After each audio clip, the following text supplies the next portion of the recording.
Certaines sœurs ne se rendent vraiment pas service en s'engageant dans de mauvaises relations. Cet homme fume, cet homme boit, cet homme va en soirée, cet homme ment, et quand vous le surprenez, il fait une tête d'enterrement. Vous l'avez vu et pourtant vous continuez, vous ne vous rendez pas service. La Bible dit, ne fréquente pas un homme colérique. S'il perd son sang-froid et vous gifle avant le mariage, vous vous nuisez. Certains frères se nuisent aussi en fréquentant de mauvais lieux ou amis. Les femmes, comme les employés, ne favorisent pas leur situation par leur comportement. Ils pensent que leur responsable est impossible au lieu de travailler dur. Certains étudiants ne se rendent pas service. Ils ne commencent à étudier que lorsque l'examen est tout proche. Ils ne deviennent sérieux que lorsque l'examen approche. Quand il n'y a pas d'examen, ils errent partout, se baladant d'un endroit à l'autre. L'aide rend les choses plus faciles. L'aide améliore les choses. Toi et moi avons besoin d'aide et il est important que nous connaissions les sources d'aide qui nous sont accessibles. La première source d'aide, c'est toi-même.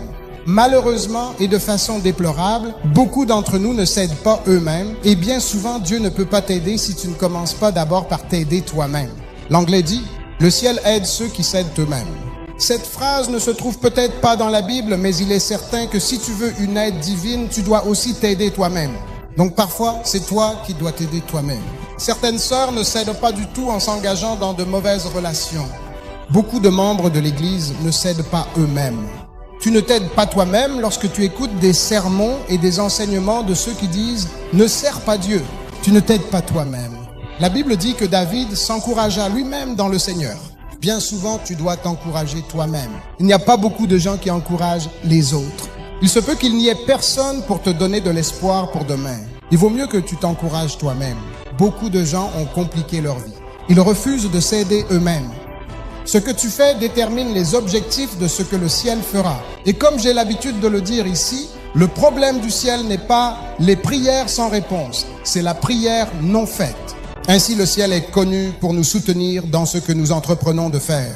Donc, ta première source d'aide, c'est de t'aider toi-même.